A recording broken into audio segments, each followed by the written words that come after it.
Youth who have HIV in Nsanje say they feel neglected due to high discrimination. They also say lack of a conducive environment to access antiretroviral drugs ARVs in hard-to-reach areas of the district is also posing a threat to their livelihood. In this special report, Kondwani Chinele explores the life-threatening challenges that young people living with HIV are facing in the border district of Nsanje. 1 in every 3 people living in Nsanje is a youth aged between 10 and 24. Half of them adolescent girls and young women. This is according to Adolescent Girls and Young Women in Malawi fact sheet of 2019. Amongst these are those who are living with HIV. Stories of how some of these youth got the virus are sad. Laura, not her real name, suspects he acquired the virus from her late mother back in 2012. In my view, I got HIV from my mother when she was sick. She had an injury, and I was the one taking care of her. I came to know about this when she died. I had frequent illnesses, and my guardians that time decided to have me tested for HIV at the hospital. That's when I went to the hospital and tested HIV positive and initiated on treatment. Rola, now a mother, is on antiretroviral medication. Another youth living with HIV or AY+, as they are sometimes referred to, is Chisomo. Again, this is not his real name. Chisomo is a 21-year-old Y+. He tells us he suspects he acquired HIV 7 years ago. Chisomo lives near Nsanje District Hospital, so for him, accessing ARVs is not a problem at all. But Chisomo knows many young people outside Nsanje Boma who have HIV but find it hard to access treatment. At Chididi, there is only one health center, and at Chididi, there are several other areas such as Nkuche, Nyenyezi, among others. For one to come from Nyenyezi to come to the health center, it's a long distance.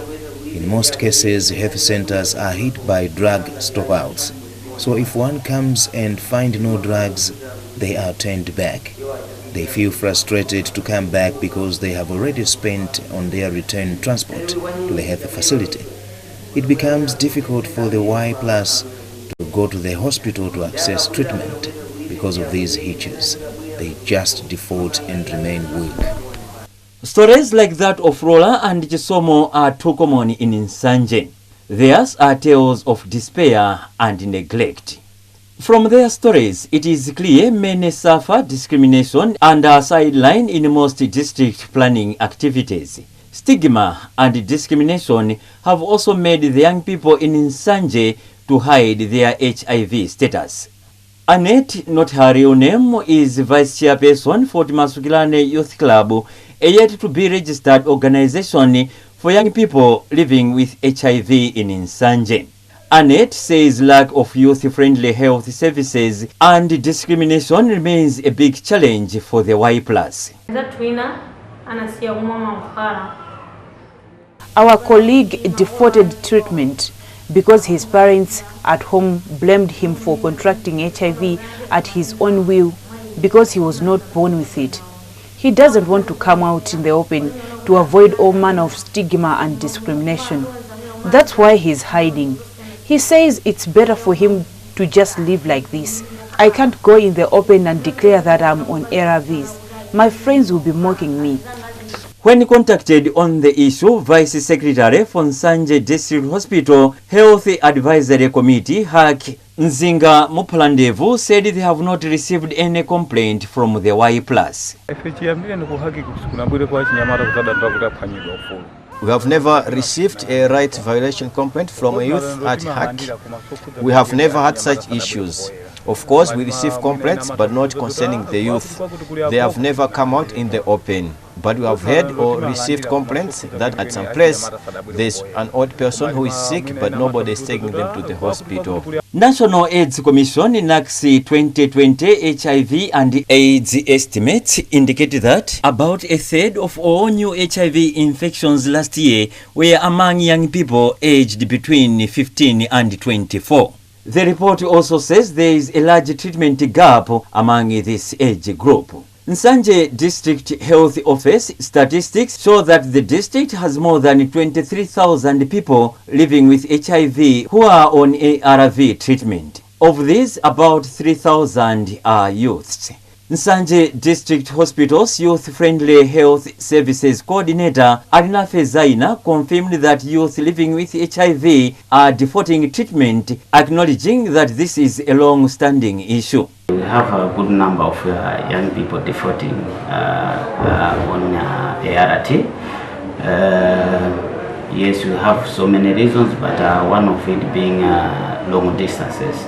As a district, we are doing much possible so that these young people living with HIV are getting their drugs, maybe right there in their communities, where we have health facilities where they don't dispense ARVs.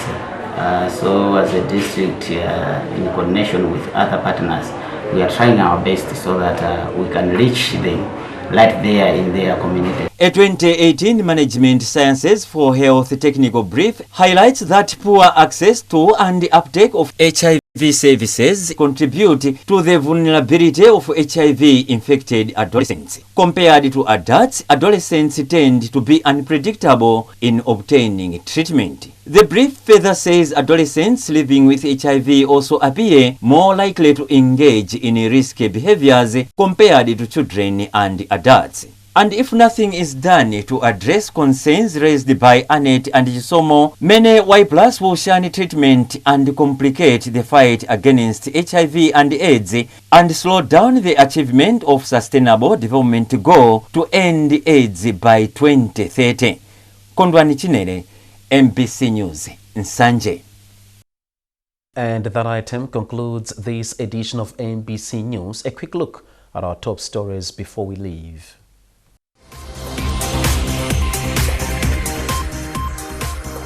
Right Reverend Tambala, appointed Archbishop of the Archdiocese of Lilongwe, President Chakwera congratulates Catholics. This year's Affordable Inputs program to be launched today. And in our special report, discrimination among youth living with HIV high in Nsanje.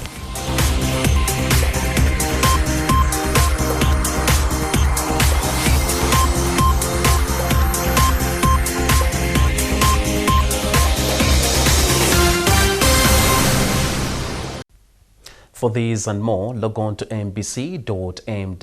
I am Kingsley Mdila. Remember to keep safe and get vaccinated for COVID-19. Keep watching MBC and good morning.